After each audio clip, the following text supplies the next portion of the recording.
Hello बच्चों, स्वागत है आप सभी का cure chemist Hindi YouTube channel में। आज हम लोग बात करने वाले हैं क्लास 11th की परमाणु संरचना के नए टॉपिक की, जिसका नाम है रदरफोर्ड का नाभिकीय परमाणु मॉडल। अभी रदरफोर्ड का नाभिकीय परमाणु मॉडल क्या है? ठीक है, अभी तक हम लोग जे थॉम्सन के मॉडल को जान गए हैं। तो जे थॉम्सन के मॉडल के बाद नाम आता है रदरफोर्ड के परमाणु मॉडल का, और इसको हम लोगों को समझना होता है कि ये क्या होता है। तो आइए बताते हैं आपको इसके बारे में। हम देखिए, रदरफोर्ड अपना अल्फा प्रकीर्णन प्रयोग करते हैं और उससे उन्होंने बहुत सी चीजें पाई हैं। और अल्फा प्रकीर्णन विधि अगर आप लोग नहीं दिखे हैं, अल्फा प्रकीर्णन प्रयोग को अगर आप नहीं जानते हैं कि क्या है कैसा है, उसमें क्या क्या बातें निकल कर आई हैं, तो उसके लिए एक वीडियो हम बना दिए हैं, उसको आप जाकर देख सकते हैं। उसका लिंक हम डिस्क्रिप्शन में दे रहे हैं। ठीक है, तो वहां पर आप जाकर देख लीजिएगा, पहले उसको देख लीजिएगा, तब आप यहां पर लौटिएगा तो ये आपको ज्यादा समझ में आएगा। फिलहाल अब आगे बात करते हैं कि रदरफोर्ड जो थे, उन्होंने हम लोगों के सौर मंडल से प्रेरणा ली, वहां से इंस्पायर होते हैं, सौर मंडल से, सोलर सिस्टम से। इनका यह कहना था कि जिस प्रकार से, समझना बात को, कि जिस प्रकार से ग्रह जो होते हैं, जैसे पृथ्वी, मंगल, शुक्र, शनि, ये सब ग्रह है, तो ये सब ग्रह जो होते हैं वो सूर्य के चक्कर काटते हैं। ठीक है, जिस प्रकार सूर्य का चक्कर काटता है ग्रह, उसी प्रकार से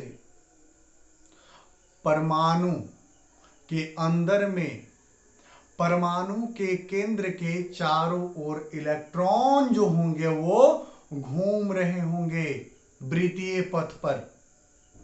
ठीक है, इलेक्ट्रॉन के चारों ओर वृत्तीय पथ पर, वृत्तीय पथ पर इलेक्ट्रॉन जो है वो नाभिक के यानी केंद्र के चारों ओर घूमते हैं। ओके, अब आते हैं हम लोग मुद्दे पर। इनका एक एक स्टेटमेंट लिखते हैं और एक एक स्टेटमेंट लिखकर उन सभी को समझते हैं। सबसे पहला स्टेप कि परमाणु के केंद्र को, परमाणु के केंद्र को नाभिक कहते हैं। सबसे पहला स्टेटमेंट, परमाणु के केंद्र को नाभिक कहते हैं। इसका आयतन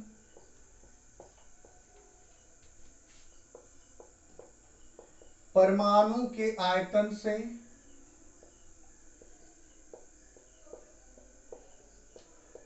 से बहुत कम होता है, मतलब समझो लगभग 9 के बराबर होता है। ठीक है, इस केंद्र का जो आयतन हो गया, इस केंद्र को अब हम लोग क्या बोल रहे हैं, नाभिक बोल रहे हैं। तो नाभिक का जो आयतन होगा वो परमाणु के आयतन के सामने बहुत ही कम होता है। ओके, दूसरा, परमाणु का द्रव्यमान तथा प्रोटॉन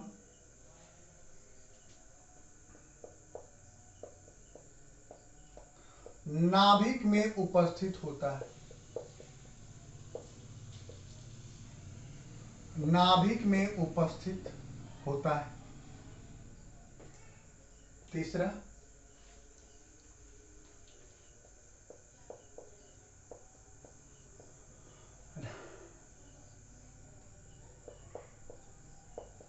नाभिक के चारों ओर,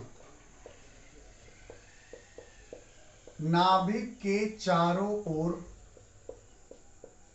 वृत्तीय पथ में, ठीक है, नाभिक के चारों ओर वृत्तीय पथ में इलेक्ट्रॉन घूमते रहते हैं।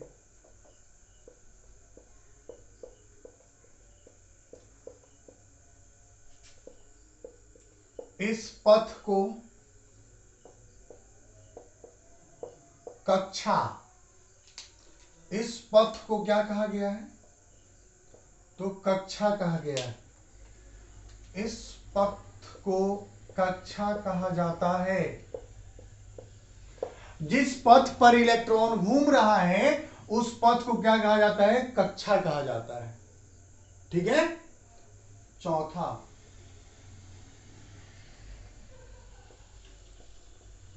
इलेक्ट्रॉन और नाभिक, इलेक्ट्रॉन और नाभिक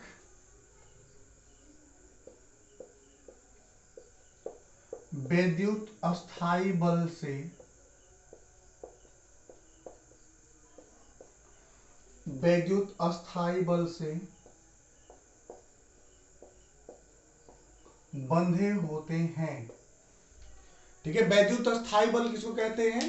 तो देखो, नाभिक में कौन है? धन आवेशित। इलेक्ट्रॉन कैसा है? ऋण आवेशित। तो ऋण आवेश और धन आवेश के बीच में जो बल लगता है उस बल को हम लोग कहते हैं यहां पर विद्युत अस्थायी बल कहते हैं।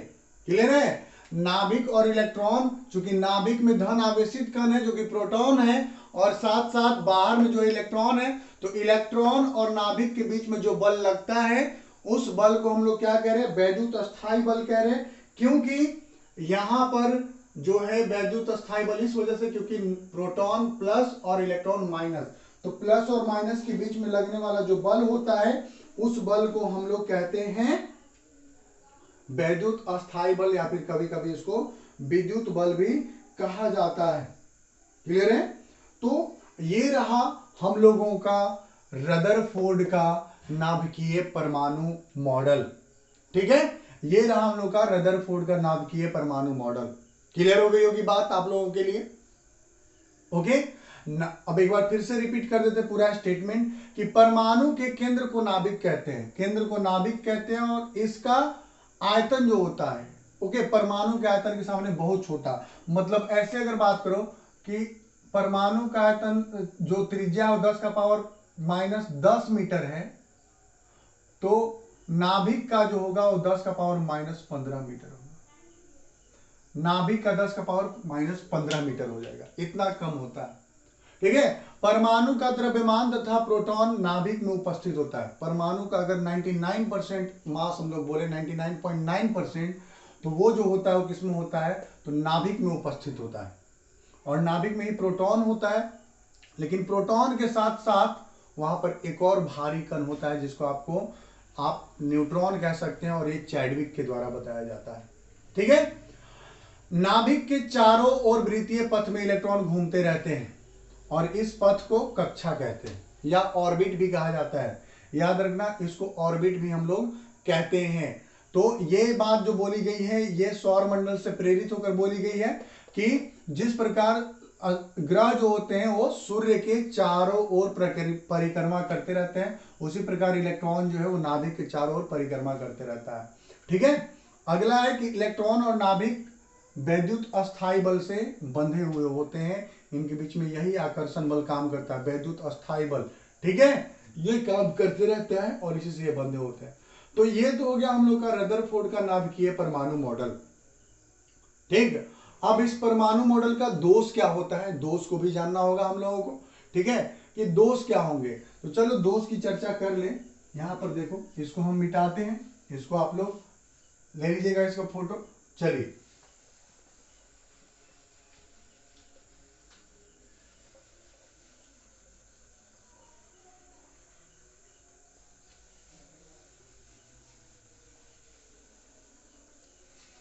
नाभिक रदरफोर्ड के नाभिकीय परमाणु मॉडल का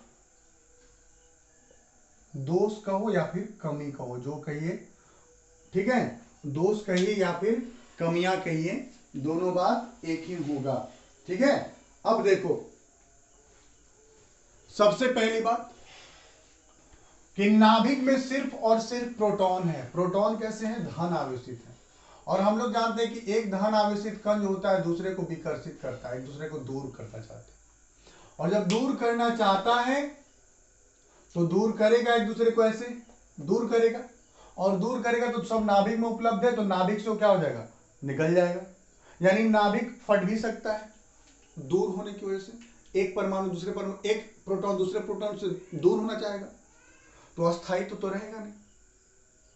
ठीक है, हमेशा हो सकता है कि प्रोटॉन बाहर निकलने का कोशिश करता रहे, तो नाभिक अस्थायी नहीं होता है।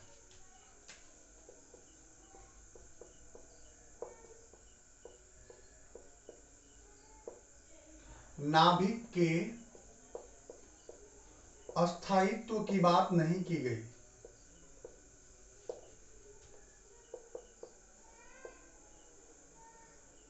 अस्थायित्व नहीं बताया गया। दूसरा समझो, अब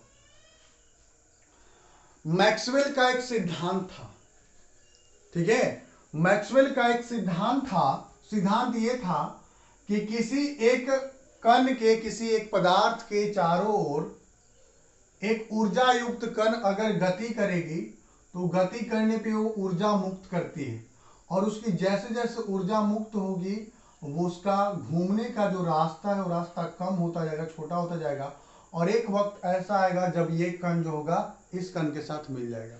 ठीक है, ये ऊर्जा युक्त कण जो है वो घूमेगा, और जब घूमेगा तो क्या होगा, इसका ऊर्जा मुक्त होगा, ऊर्जा इसका कम होता जाएगा, और जैसे जैसे ऊर्जा कम होगा इसका घूमने का जो रास्ता है वो धीरे धीरे छोटा होता जाएगा, और एक समय ऐसा जाएगा जब इसका पूरा ऊर्जा खत्म हो जाएगा, और ये जो है आपका पदार्थ, ये पदार्थ इस पदार्थ से आकर मिल जाएगा।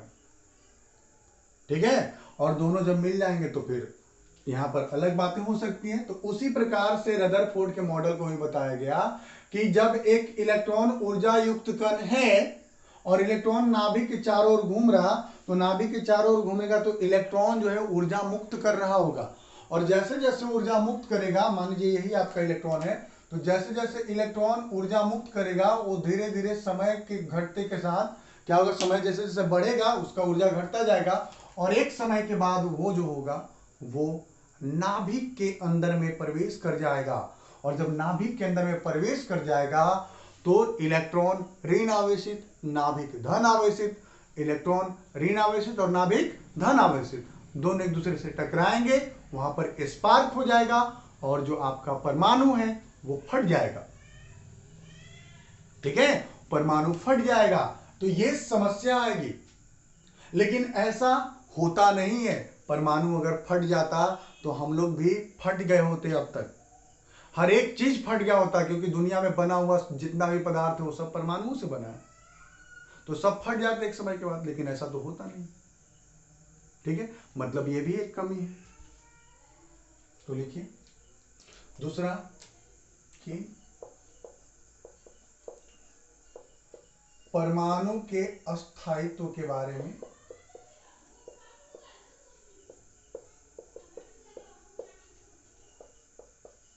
नहीं बता पाए। ठीक है, इनके मॉडल के अनुसार परमाणु जो है वो एक समय के बाद फट जाता है, लेकिन ऐसा नहीं होता। ठीक है ना, ऐसा नहीं होता है, ये संभव नहीं है। इस कारण से हम लोग इनके रदरफोर्ड को मॉडल को गलत साबित कर दिए, लेकिन एक हद तक सही था। कम से कम इन्होंने एक चीज क्लियर कर दी कि प्रोटॉन जो होगा वो नाभिक के अंदर में होगा, और इलेक्ट्रॉन जो होगा वो नाभिक के बाहर होगा। ठीक है, यानी नाभिक में प्रोटॉन होगा, और प्रोटॉन के साथ साथ कौन रहेगा, न्यूट्रॉन रहेगा, जो कि चैडविक के द्वारा बोला गया है। प्रोटॉन के साथ न्यूट्रॉन रहेगा, और नाभिक के बाहर में कौन हो सकता है, तो इलेक्ट्रॉन हो सकता है। ये बात कम से कम इनके मॉडल से क्लियर हो गई। अब क्लियर हो गई तो अब और भी बहुत सारी बातें पढ़नी है, लेकिन उससे पहले कुछ और कॉन्सेप्ट हम लोगों को जान लेना है। ओके, और कॉन्सेप्ट में हम लोग जानेंगे कि जो है आपका विद्युत चुंबकीय विकिरण क्या होता है, स्पेक्ट्रम क्या होता है, उसके बाद फिर डी ब्रॉगली का जो कॉन्सेप्ट है वो क्या है, फिर हाइजेनबर्ग का अनिश्चितता सिद्धांत क्या है। इन सब की चर्चा हम लोग आगे के वीडियो में करेंगे। मिलते हैं फिर अगले वीडियो में, तब तक के लिए धन्यवाद। पढ़ते रहिए, स्वस्थ रहिए।